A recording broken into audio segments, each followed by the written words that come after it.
It's me again, coming to you from, I'm actually Miss Cole's room, but I'm at school.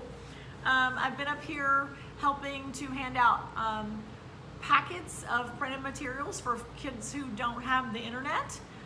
If you do have the internet, please make sure and look in your emails for assignments from your teachers. You need to be working at home. Teachers are sending work and they are taking grades. You will get grades for the last 9 weeks of school, even though you're at home. If you don't have internet, you need to come up and get a paper packet. Do your work that's been printed out and bring it back for teachers to grade, because again, you're getting grades for the last 9 weeks of school and everybody needs to do well. So study hard, read some good books. If you've got some around, you can search online. I thought I would read to you the next chapter of Among the Impostors and find out what's happening to Luke. This is chapter 6. Luke got by. It wasn't really that hard as long as he didn't let himself want anything. As long as he didn't linger in the bathroom or the halls, as long as he sat down promptly whenever he entered a classroom. As long as he didn't try to eat at the wrong table, nobody bothered him except Jackal Boy.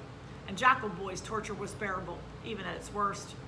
The problem was, Luke couldn't always stop himself from wanting more. He wanted home, and he wanted his family, and he wanted Jen alive again, and he wanted all the third children to be free, so he didn't have to go around pretending to be someone else anymore.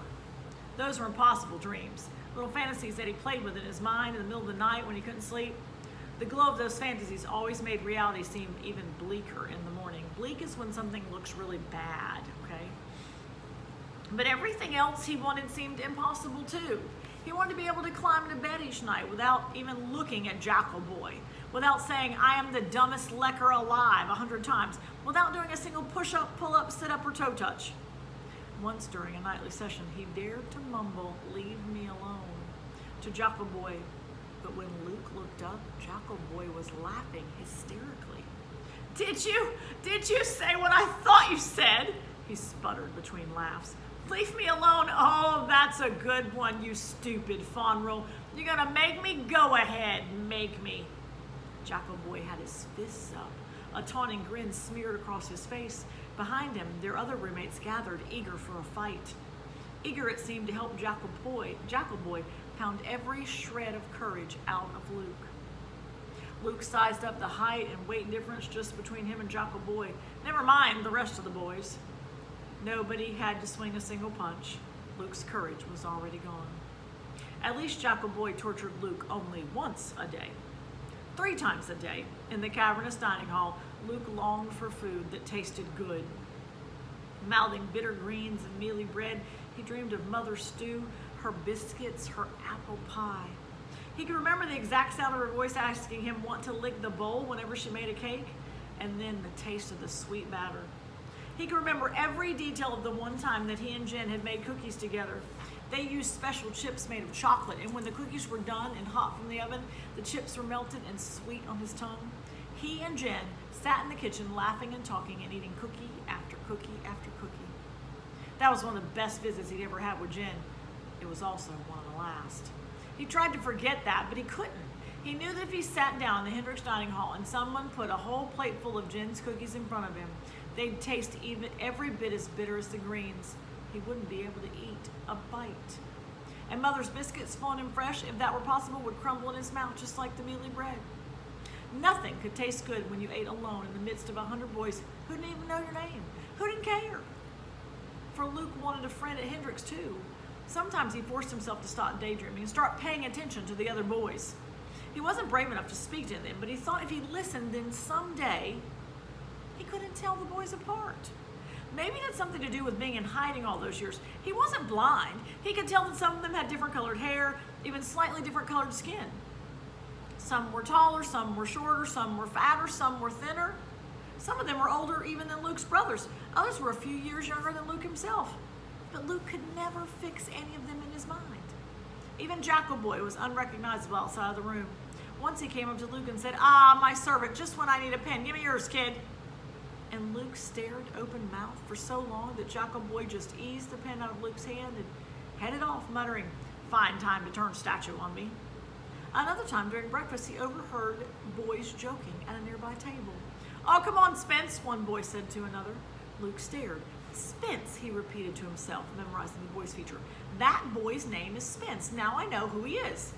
It gave him a warm glow all morning to think that he'd be able to recognize somebody now. At lunch, he watched Spence slip into his seat. Luke practically smiled. Then Spence knocked over his water glass, dousing the boy beside him. Ted, you lecker, the other boy exclaimed. Ted? But at dinner, Luke would have sworn, sorry, let me try that again. At dinner, the boy Luke would have sworn was Spence looked up when someone called out, hey, EJ. Not now, Spence/Ted/EJ said irritably, or was he simply EJ? And Spence and Ted were totally different boys. Luke gave up trying to keep track of anybody's name.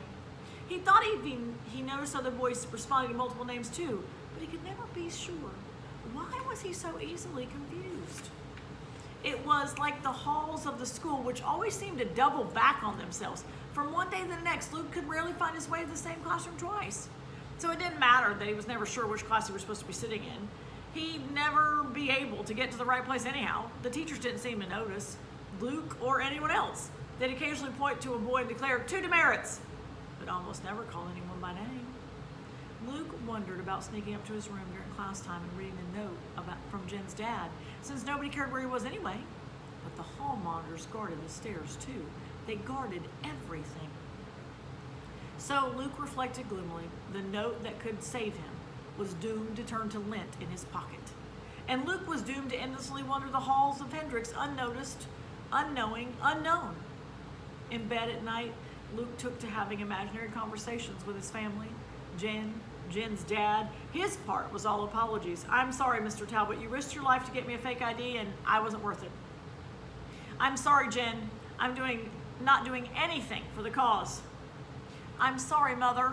This one was the hardest of all. You wanted me to stay, but I had to go. I said I was going to make a difference in the world, but I can't.